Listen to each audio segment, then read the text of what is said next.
Assalamualaikum Habib. Waalaikumsalam warahmatullahi wabarakatuh. Alhamdulillah sudah tersambung Zoom-nya Habib. Terus penting kabarnya pun sehat. Sehat, afiat, alhamdulillah. Pak Sigit. Alhamdulillah.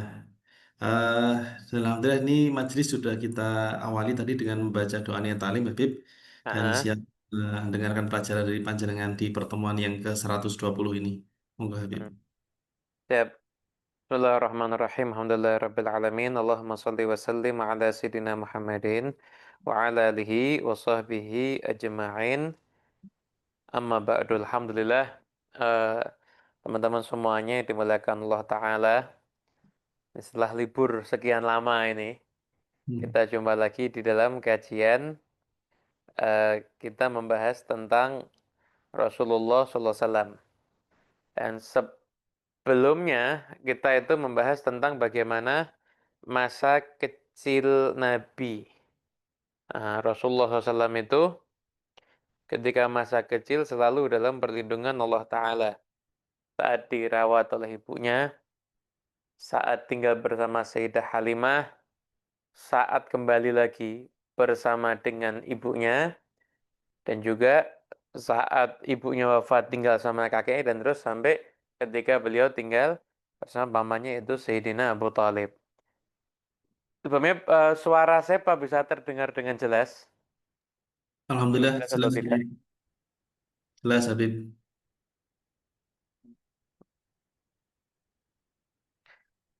Nah, sekarang kita akan membahas di dalam kitab Sayyidina Muhammad Rasulullah SAW tentang surat yang di surat itu menggambarkan tentang masa kehidupan Nabi Muhammad SAW. Itu, itu surat Ad-Duha. Jadi surat Ad-Duha sama surat Al-Insyirah atau Alam Nasyrah. Ad-Duha sama Alam Nasyrah itu surat yang menunjukkan pemberian Allah sama Nabi Muhammad. Hanya saja bedanya, kalau surat Ad-Duha itu pemberian Allah Ta'ala yang sifatnya hissi.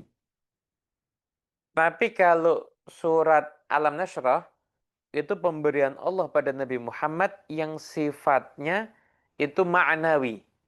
Kayak wa rafa'na laka dzikrak alladzi anqadha dhahrak apa? Alam nasyrah laka sadrak kan sifatnya maknawi. Kelapangan dada itu kan maknawi. Tapi kayak misalkan apa? Eh, Misalkan wajadaka ailan fa'aghna, dikayakan, dicukupkan itu kan sifatnya hissi, nyata gitu, lebih kelihatan gitu, mahsus. Bisa dirasakan oleh panca indera. Maknawi itu bisa dirasakan walaupun dengan hati, bukan dengan panca indera begitu, dengan kita memaknainya. Waqad dzakarallahu ta'ala li nabiyhi sallallahu alaihi wasallam ni'matahu alaih wa iwa'ahu wa inayatahu bi mundu sighari fi jumlati sunufil ifdal wal ikram alladhi imtanna Allahu ta'ala bi alaih faqala subhanahu. Dan Allah Ta'ala telah menyebutkan kepada nabinya nikmat-nikmat Allah atas Nabi Muhammad, perlindungan Allah, perhatian Allah sejak beliau kecil, dalam bentuk bagaimana Allah Ta'ala memberikan anugerah dan memuliakan Rasulullah SAW. Dan dengan apa-apa yang telah Allah Ta'ala berikan pada Nabi itu hal-hal tersebut. Sehingga disebutkan dalam surat Wadduha wal laili idza saja ma wadda'aka rabbuka wa ma qala. Walal akhiratu khairul laka minal ula. Wala sawfa yu'tika rabbuka fatarda. Alam yajidka yatiman fa'awa. Wa wajadaka dhallan fahada. Wa wajadaka 'ailan fa'aghna. Fa ammal yatima fala taqhar wa amma as-sa'ila fala tanhar wa amma bi ni'mati rabbika fahaddits.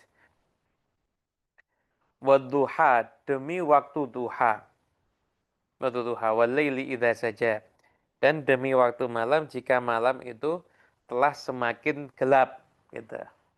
Nanti ayatnya ada, saat tafsirnya ada. Nanti terjemahannya sambil sambil kita baca isi kitabnya aja. Gitu. Jadi sambil kita baca isi kitabnya aja biar waktu kita berkah. Fa innahu subhanahu, sesungguhnya Allah Ta'ala dzakara fi hadhihi surah wujuhan, di dalam surat ini menggambarkan dalam surat ini beberapa sisi, min inayati bi rasulihi sallallahu alaihi wasallam. Kepada perhatian Allah Ta'ala pada Rasulnya yaitu Nabi Muhammad SAW. Kemudian dan bagaimana Allah Ta'ala melindungi Nabi Muhammad di semua urusannya Nabi.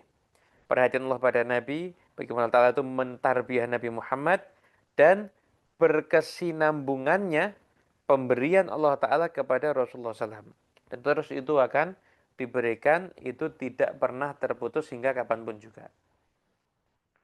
Pertama-tama di surat ini, fa'aqsama subhanahu bidduha, alladhi yasta'u fihi nurus syams, wa yantashiru fihi dhiya'uha wa baha'uha. Pertama-tama Allah Subhanahu wa taala bersumpah demi waktu duha. Yang mana di waktu itu akan mulai memancar cahayanya matahari dan tersebar sinar terangnya. Kemudian Allah Subhanahu wa taala pun juga bersumpah dengan wabil laili idza saja, dengan malam yang semakin gelap. Idza adlama wamtadda sawadu. Jika malam itu semakin gelap dan tidak ada yang bisa dilihat lah. Hanya gelap semuanya itu. Itu.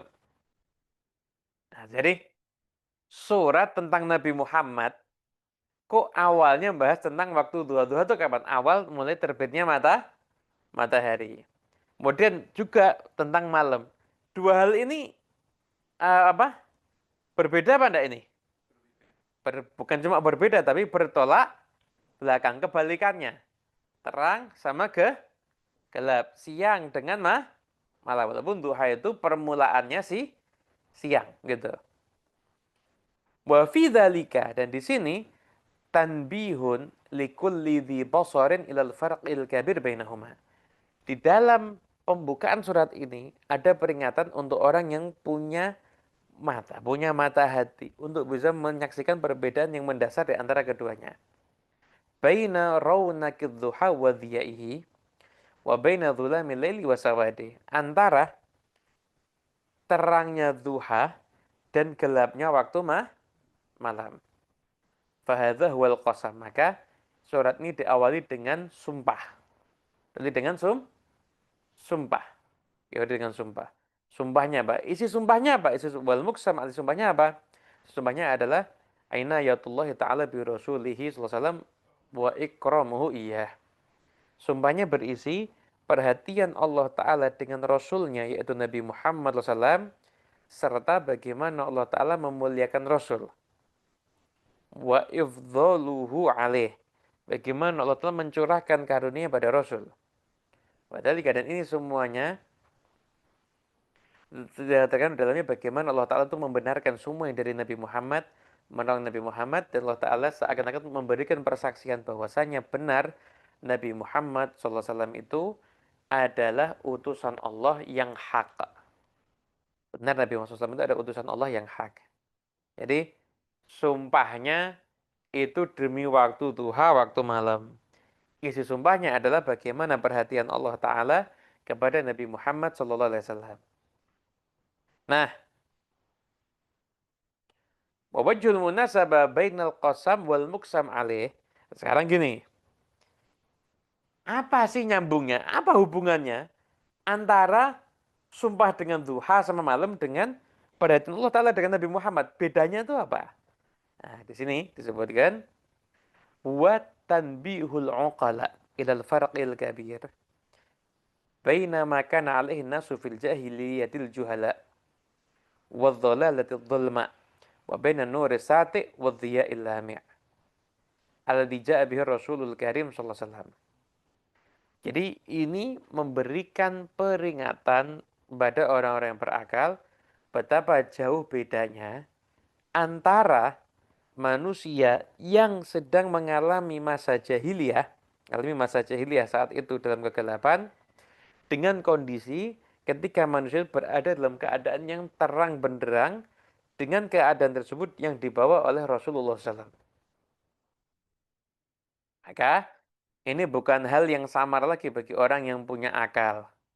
Nah, bagi orang yang punya akal dan orang yang juga memiliki mata, itu dia sangat bisa untuk melihat betapa besarnya perbedaan antara waktu duha dengan waktunya malam jika telah semakin gelap. Gitu. Yang telah semakin gelap.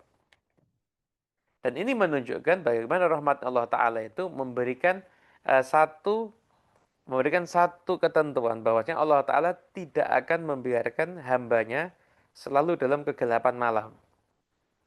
Tapi Allah Ta'ala akan memberikan petunjuk dengan terangnya siang kepada hamba tersebut agar hamba tersebut bisa mengerjakan apa yang dia bisa lakukan untuk kemaslahatan dunianya, untuk kehidupan dunianya dan lain sebagainya. Jadi sebagaimana Allah Ta'ala itu menjadikan hamba itu tidak mungkin hidup cuma malam tok gelap terus, tidak mungkin. Karena kalau gelap terus tidak bisa beraktivitas nanti, ya kan? Karena malam itu kita karena kita tergantung sama listriknya mati. Mau lihat apa? Senter HP. Senter HP nanti juga mati, baterai habis. Tidak bisa ngecas. Sama. Tidak ada tidak ada gelap terus itu tidak ada. Maka setelah gelap itu pasti akan datang maknanya apa? Maknanya tidak selamanya seorang hamba itu akan dibiarkan di dalam keadaan gelapnya kebodohan atau gelapnya kesesatan dan kelalaian. Tapi Allah Ta'ala akan memberikan kepada hamba dengan cahaya kenabian. Yaitu dengan diutusnya seorang nabi dan rasulnya, yaitu yang dimaksud di sini adalah Nabi Muhammad SAW. Memberi petunjuk kepada hal yang manfaat untuk urusan dunia mereka dan akhirat mereka. Dan kepada hal yang bisa mendatangkan keberuntungan bagi mereka dalam kehidupan dunia ini sampai kehidupan akhirat. Artinya Allah Subhanahu wa taala itu sebagaimana tidak mungkin malam terus akan ada siang sama. Ketika bumi itu dalam keadaan gelapnya kebodohan, dalam kesesatan, akan datang orang yang membawa cahaya. Dan itu cahaya terterang di dunia ini yang menyelamatkan orang dari kebodohan, dari kesesatan adalah Nabi Muhammad SAW. Cahaya itu datang agar orang menjadi baik urusan dunianya, urusan akhiratnya. Menjadi beruntung dalam urusan dunia dan dalam juga urusan akhirat. Ini sampaikan Allah Ta'ala dalam Al-Quran. Qad ja'akum minallahi nurun wa kitabun mubin. Telah mendatangi kalian dari Allah. Telah mendatangi kalian. Ini bukan kalian mendatangi ya, bukan. Tapi mendatangi kalian. Apa? Nur, cahaya. Cahaya ini siapa yang dimaksud Nabi Muhammad SAW? Wa kitabun mubin, dan kitab yang jelas terang benderang. Apa kitabnya? Itu Al-Quran. Yahdi bilahu manittaba ridwanahu subulas salam. Allah Ta'ala akan ngasih petunjuk dengan itu kepada siapapun orang yang mau mengikuti keridhaan Allah. Petunjuk kemana? Subulas salam, jalan-jalan keselamatan. Wa yukhriju minadh-dhulumati ila nur bi'idnih. Dan mengeluarkan mereka dari kegelapan menuju cahaya dengan izin Allah. Wa yahdihim ila shiratim mustaqim, dan memberikan petunjuk kepada mereka untuk menempuh jalan yang lurus. Dan ini adalah gambaran yang istimewa tentang diutusnya Nabi Muhammad sallallahu alaihi wasallam. Sallallahu alaihi Nabi Muhammad.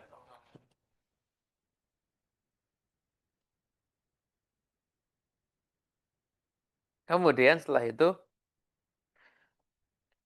ma wadda'aka rabbuka wa maqalah. Allah telah melanjutkan firman-Nya, ma wadda'aka rabbuka wa maqalah.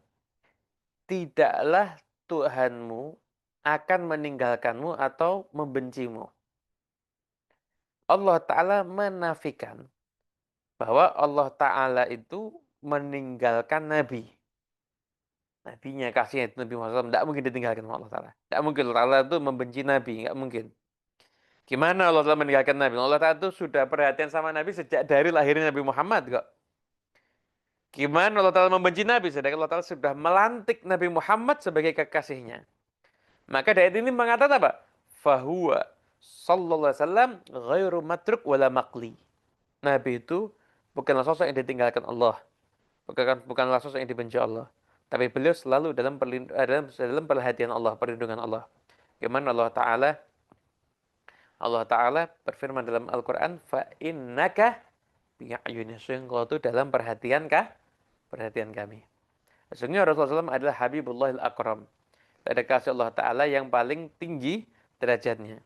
Dan telah berkata Nabi SAW di dalam apa yang telah beliau riwayatkan dalam riwayat Imam Ad-Darimi, yaitu Nabi SAW beliau bersabda, ala wa ana Habibullah wala fakhr.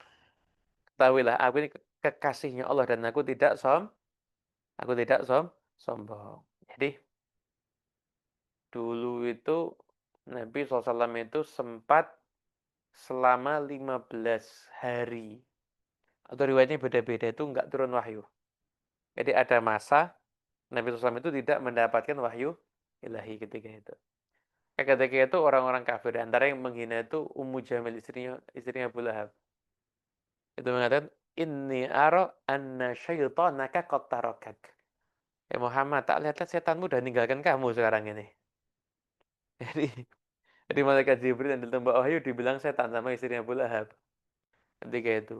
Tapi saya belum kok bisa tahu. Jadi gini loh. Jadi kalau kita lihat surah, lihat surah, rumah itu kalau bertetangga zaman dulu itu kan pakai pelepah kurma. Artinya kalau bertetangga itu cuma yang sekedar nggak bisa lihat, tapi omongan di antara rumah itu bisa kedengeran gitu lah. Dan pelatarannya jadi satu tuh. Di depan rumah. Jadi rumah dan rumah itu kecil. Mungkin orang itu ketika duduk, ya duduk itu mungkin duduk di depan rumah atau gimana mungkin saat itu ya. Jadi banyak orang duduk di depan rumah itu bukan kayak nongkrong pinggir jalan. Enggak, ya memang itu bagian rumah saat itu tuh gitu. Mungkin cuma bagian kamar aja yang mungkin tertutup. Itu rumah zaman dulu tuh kurang lebih seperti itu. Tetangga Nabi persis ini sampai nempel sama Nabi Muhammad. Abu Lahab. Itu ada orang itu bingung diganggu sama tetangganya. Tetangganya Nabi Muhammad Abu Lahab. Ngelempari kotoran, nyakitin, menyakiti dengan ucapan, nyakitin dengan perbuatan. Jadi seakan-akan apa di dalam kehidupan Nabi itu Abu Lahab sama keluarga bisa ngerti. Gitu. Jadi itu Rasulullah SAW tidak dapat, nah tidak turun wahyu ketika itu. Kayak sampai Nabi itu sempat sedih juga. Apa-apa aku jadi tinggal atau gimana. Sampai turun lagi. Turunnya bawa duha. Turunnya kan istimewa ini. Ma wadda'aka rabbuka. Maka Allah tidak meninggalkan kamu, wahai Muhammad. Kata bahkan apa? Walal akhiratu khairul laka minal ula. Maksudnya kehidupan akhirat itu lebih baik untukmu daripada kehidupan dunia. Dan ini dikatakan oleh Syekh Syekh Abdullah Sirajuddin Al-Husaini beliau mengatakan ini untuk gambaran untuk semua keadaan kehidupan yang Nabi Muhammad SAW. Nabi itu selalu dalam keadaan naik. Keadaan Nabi itu selalu naik. Dan keadaannya Rasulullah SAW itu saat ini lebih baik daripada keadaan beliau sebelumnya. Dan sebagaimana keadaan di kehidupan akhirat itu akan lebih indah bagi Nabi Muhammad daripada sebelumnya, yaitu ketika kehidupan ada di dunia. Al-akhiratu khairul laka minal ula. Ini juga berlaku untuk siapapun orang yang mengikuti jalannya Nabi Muhammad. Pastinya kehidupan akhirat itu lebih baik daripada kehidupan ada di dunia. Kemudian selanjutnya Allah Ta'ala juga berfirman, "Wala sawfa yu'tika rabbuka fatardha."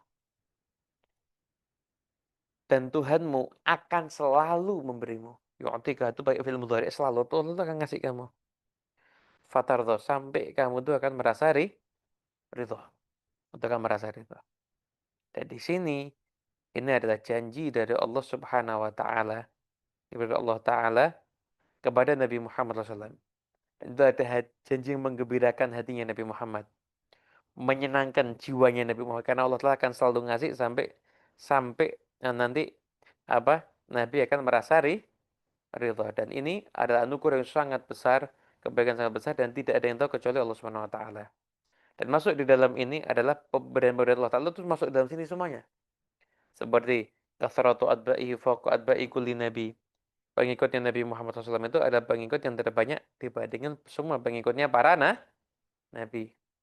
Kemudian wadukhulun nasi fi dinihi afwaja. Masuknya orang ke dalam agamanya Allah itu secara berbondong-bondong. Wa raf'u dzikrih. Terangkatnya sebutan Nabi. Di mana tempat sekarang orang nggak nyebut Nabi Muhammad? Setiap tempat nih di dunia ini, pasti sekarang ini lagi ada yang adzan. Ya, pasti lagi ada yang adzan, pasti. Ini sekarang yang ada di tempat lain sekarang ini sudah masuk waktu subuh, ya kan? Pasti ada orang nyebut nama Nabi Muhammad. Nama Nabi Muhammad SAW. Ada lagi di beberapa negara, alhamdulillah di Indonesia juga, Masya Allah, berapa banyak orang yang buat acara maulid Nabi. Ada yang pagi, ada yang ba'da zuhur, ada yang sore, ada yang ba'da maghrib, ada yang isya, bahkan ada yang sampai agak semuanya ada orang yang buat acara maulid Nabi Muhammad SAW.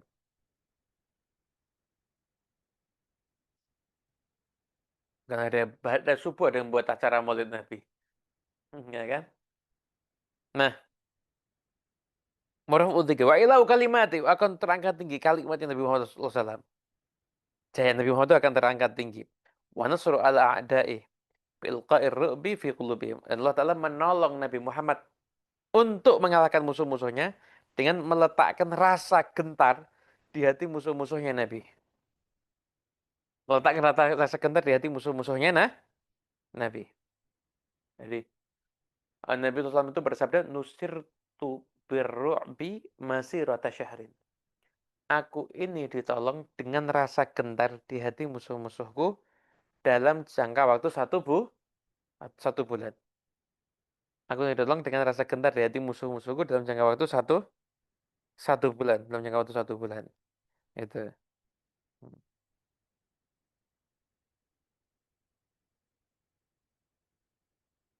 Kemudian setelah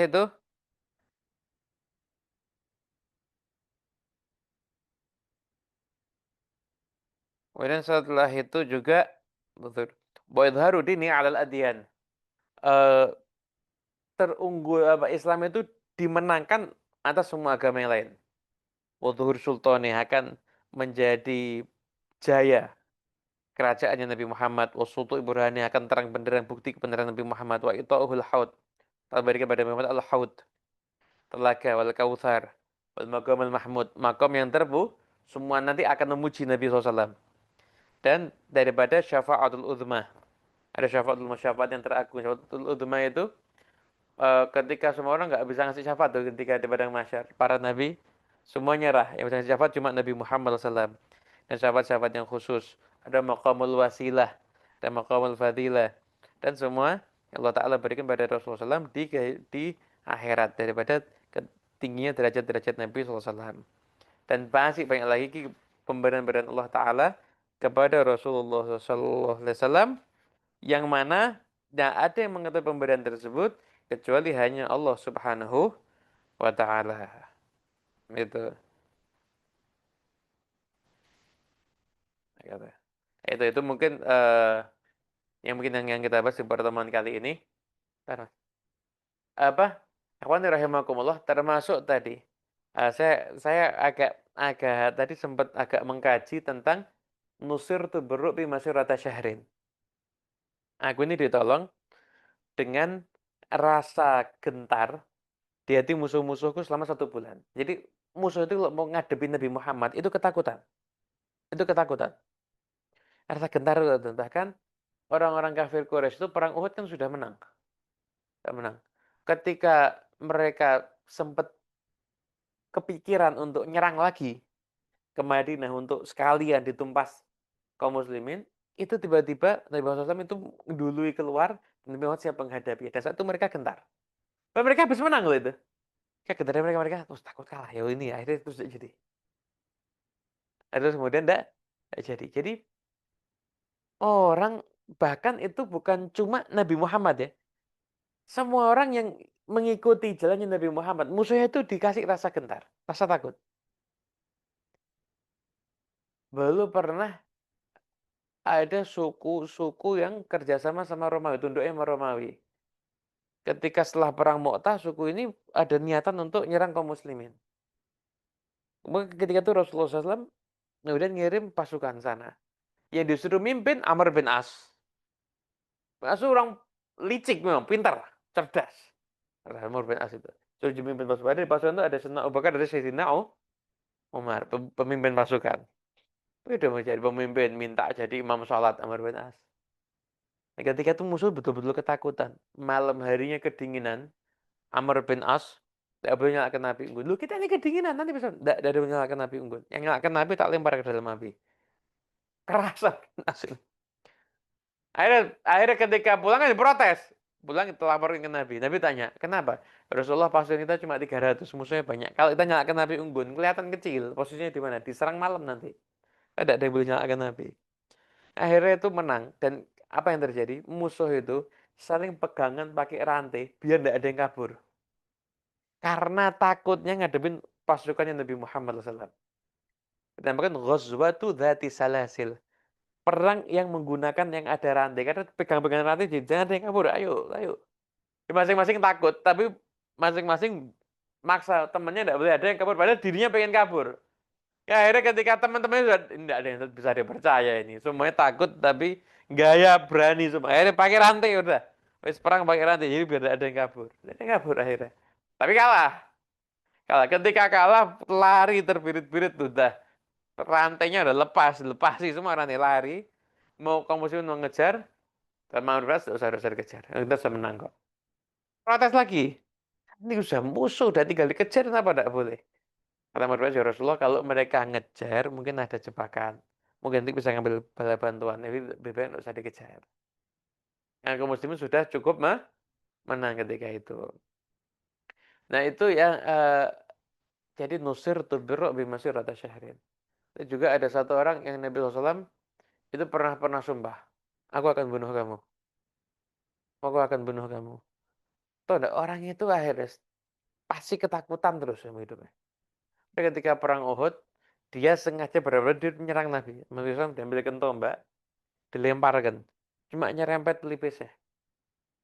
Itu dia jatuh dari kudanya. Aku mati, aku mati. Kau masih hidup, aku mati. Muhammad sudah sumpah dia bunuh aku. Kalau Muhammad nunjuk aku Pak, jadi aku bisa mati. Dia sudah sumpah dia mau bunuh aku. Jadi cuma karena luka di pelipis ini. Karena shocknya, ketakutannya dengan luka itu, anak dilempar sama Rasulullah SAW, akhirnya dia mati. Nah, selanjutnya terus begitu. Romawi itu ketika ketika dapat surat dari Nabi itu sempat raja mau masuk Islam. Tapi ada kata Abu Sufyan bilang, wah, agamanya Ibnu Abi Kabsyah, agamanya Muhammad nih menang bentar lagi. Sampai Romawi aja kayak ketakutan gitu. Romawi aja yang punya kekuatan terkuat di dunia. Kan Romawi 5 juta kilometer persegi, Persia 7,2 juta. Ini perang terus, ini kekuatan terkuat di dunia. Itu Romawi itu takut menghadapi pasukannya umat Islam ketika itu nusir tuh birro'bi masirata syahrin.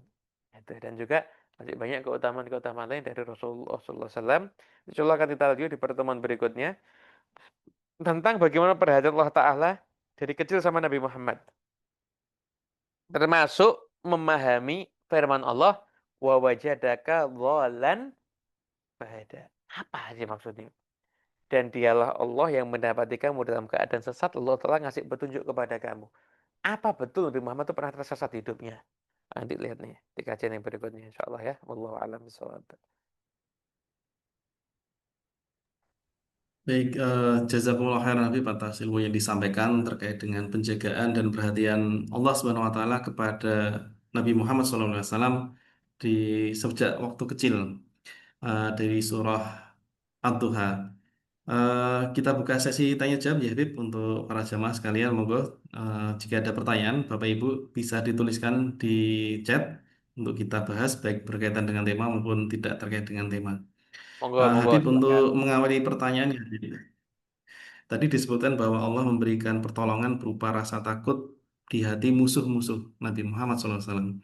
Pertanyaannya adalah, mengapa di hari ini musuh-musuh Islam itu eh, tidak muncul rasa takutnya? Sekarang mereka berani melawan Islam dan eh, melawan umat Islam. Dan pertanyaan yang kedua, bagaimana cara mengembalikan ketakutan di hati musuh-musuh tersebut? Eh, kalau dulu dikatakan bahwasanya siapapun yang memusuhi Nabi Muhammad SAW itu pasti akan ketakutan karena memang Nabi sendiri beliau mengatakan dalam sabdanya nusirtu birra'bi masirata syahrin. Aku ini ditolong dengan rasa takut di hati musuhku selama 1 bulan. Ya 1 bulan sebelum berhadapan dengan Nabi musuh itu sudah ketakutan. Lalu merasa ketakutan terhadap kekuatan dari pasukannya Rasulullah SAW. Para ulama mengatakan ketakutan di hati musuh itu bukan hanya khusus untuk pribadi Nabi Muhammad, tapi untuk siapapun yang mengikuti jalannya Nabi Muhammad SAW. Sehingga setelah wafatnya Nabi, bahkan seperti yang kita bahas tadi, Amr bin As yang dikirim sama Nabi Muhammad SAW, ketika membawa pasukan yang sedikit menghadapi musuh yang banyak, itu musuhnya sampai berpegangan dengan rantai biar nggak kabur karena ketakutan yang luar biasa. Ketakutan itu betul-betul mengguncang mereka. Ya akhirnya satu sama lain nggak ada yang saling percaya hingga saling ikat-ikatan di rantai. Itu pasukan dipimpin sama Amr bin As sebenarnya sedikit, tapi yang ngutus Nabi Muhammad. Kemudian bagaimana setelah wafatnya Nabi? Ketika Persia Persia itu sempat ketakutan ketika akan menghadapi umat Islam. Hingga minta waktu 3 hari untuk mau berpikir. Bagaimana juga Romawi ketakutan terus generasi-generasi berikutnya. Itu pasukan-pasukan Islam itu ketika akan menghadapi musuhnya maka mereka akan ngasih musuh dulu, yuk masuk Islam, ikut sama kita. Pada saat itu eh, ikut dengan ajaran Nabi Muhammad SAW. Itu kalau musuhnya nggak mau, mereka mengatakan gini, kalau kamu nggak mau, kamu meminta perang, maka itu dikatakan dalam surat itu, ji'tukum biqaumin yuhibbunal mauta kama tuhibbunal hayah. Kamu memilih untuk perang, tahu enggak, aku akan mendatangi kalian semua dengan sekelompok kaum yang mereka mencintai kematian seperti kalian mencintai kehidupan. Ya itu tuh buat gentar orang-orang yang berhadapan dengan tentara umat Islam. Tapi pertolongan itu akan terjadi selama kita masih mengikuti jalannya Nabi Muhammad SAW. Begitu umat Muslim ini tidak mengikuti jalannya Nabi Muhammad, hilang. Nah, jadinya apa? Apa? Seperti yang dikatakan oleh Nabi SAW, kalian itu nanti apa? Dimakani kayak kayak makanan dinampan tapi dimakani gitu. Dimakani. Jadi kalian ini ibarat cuma dibuat bancaan aja. Dari manapun bisa menyerang kalian. Oh, ya Rasulullah, apa itu akan terjadi? Apakah karena kami miskin? Tidak. Kalian tuh banyak, tapi banyaknya kalian hanya kayak buih di lautan. Nah, kenapa kami ya Rasulullah? Kalian tuh kena penyakit wahan. Asabakumul wahan. Penyakit wahan. Apa wahan? Wahan itu apa? Hubbud dunya wa karahiyatul maut. Kalian cinta sama dunia dan kalian itu takut sama kematian. Jadi, kalau ditanya kapan kaum muslimin itu akan kembali kejayaannya? Ketika kaum muslimin mencintai akhiratnya dibandingkan dunianya. Ketika kaum muslimin mengetahui bahwasanya kehidupan akhirat itu lebih menyenangkan dan menarik daripada kehidupan ada di dunia. Baru saat itu Allah Ta'ala akan memenangkan lagi kaum muslim. Tapi selama kaum musliminnya itu berpecah belah, semua urusannya hanya urusan dunia. Apa yang terjadi ketika pasukan pasukan Mongol menaklukkan Baghdad ketika itu? Nah, itu kondisi pembesar-pembesar kaum muslimin, raja-rajanya semua ngumpulkan harta semua. Hartanya diambil, mereka dibunuhi, perempuan-perempuan dibunuhi, sampai sungai itu warnanya merah karena darah. Itu masanya nggak lama dari masa hidupnya Nabi Muhammad SAW. Kadang-kadang belum pernah ada tragedi mengenaskan tragedi pasukan Mongol ketika membantai umat Islam saat itu. Ketika itu ada beberapa raja-raja Islam yang kerjasama sama pasukan Mongol itu. Karena minta perlindungan. Anda bisa bayangkan ketika itu betapa takutnya sama mati. Dan betapa cintanya sama saat itulah umat Islam dikalahkan. Karena itu mari kita ikuti lagi jalannya Nabi Muhammad SAW. Lagi aturannya beliau, hidup lagi sunnahnya beliau, hidup lagi ajarannya beliau. Kemudian mulai kita tuh kerja kerja pakai caranya Nabi. Jangan cuma yang penting dapat duit tapi nggak mikir. Jangan terlalu ambisi sama urusan Nah, saat itu kalau sudah kaum muslimin berubah, insya Allah semuanya akan dapat pertolongan Allah Subhanahu wa taala. Gitu. Baik, terima kasih atas penjelasannya, Habib. Dan monggo Bapak Ibu jika ada pertanyaan lagi, dipersilahkan. Ya, masih ada waktu. Masih ada waktu 5 menit, silakan. Di luar tema boleh, sesuai tema juga boleh. Nggak ada ini kayaknya nih, insya Allah ya. Jadi, sebenarnya sudah tidak ada lagi pertanyaan, Habib. Mungkin ada tambahan atau penjelasan dan kesimpulan dari materi hari ini, dan sekaligus mohon doa untuk menutup majelisnya, Habib. Nah, insya Allah mungkin cukup ya, insya Allah ya. Mudah-mudahan berkah untuk kita semuanya. Amin, amin, ya rabbal alamin. Eh, insya Allah kita lanjut lagi di hari Sabtu. Nanti kita mengkaji lagi tentang kehidupan Nabi Muhammad SAW. Mengkaji lagi tentang kehidupan Rasulullah SAW. Nanti termasuk kita bahas daripada surat Ad-Duha ini. Ad-Duha ini. Maksud tadi yang paling menarik kan wajadaka dhalan fahada itu lah. Karena kan kadang-kadang ada orang yang pemahamannya kok nyeleneh, kok Nabi Muhammad kok dianggap sesat gitu lah. Mau dianggap dari lahir sudah mulia kok dianggap pernah mengalami kesesatan itu nanti insya Allah akan kita jelaskan di pertemuan yang akan datang. Wallahu a'lam. Al-Fatihah bil qabul wal iqbal shalih al-amal naftahna wa alaikum futuhal arifin wa fiqhina yakum fitin wa alimna wa iyakum wa ta'wil wa hadina kum ila sabilullah ma qadina bil ilmi wa zina bil hilmi wa karma bil taqwa wa jamilna bil afil wa manazzih qulubana an ta'alluqi biman dunak wa ja'alna min qaumin tuhibbun muhibbun Allahumma aslih niyyah wa dhurriyyah jalil hajat kullaha maqdiyah dini wa dunya wa ukhra bi abjih khairil bariyah. Al-Fatihah. Amin.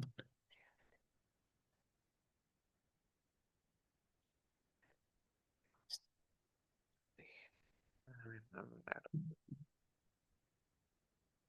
Baik, sekali lagi jazakumullah khairan Habib atas ilmu yang disampaikan. Semoga menjadi ilmu yang bermanfaat bagi kita semua. Semakin kita mengenal Nabi Muhammad SAW dan Sama bisa deh. contohnya beliau dalam kehidupan kita sehari-hari. Bapak Ibu jamaah Masjid Sahabat Cinta yang dirahmati Allah, insya Allah pertemuan ini akan kita sambung lagi di hari Sabtu di jam yang sama. Semoga Allah Subhanahu Wa Taala memberikan kita kesempatan untuk hadir kembali dalam keadaan sehat walafiat, penuh keberkahan. Amin ya rabbal alamin. Mari kita tutup dengan membaca hamdalah dan doa kafaratul majelis. Alhamdulillahirabbil alamin. Subhanakallahumma wa bihamdika asyhadu an la ilaha illa anta astaghfiruka wa atubu ilaik. Wassalamualaikum warahmatullahi wabarakatuh. Assalamualaikum warahmatullahi wabarakatuh. Monggo, Habib. Pak.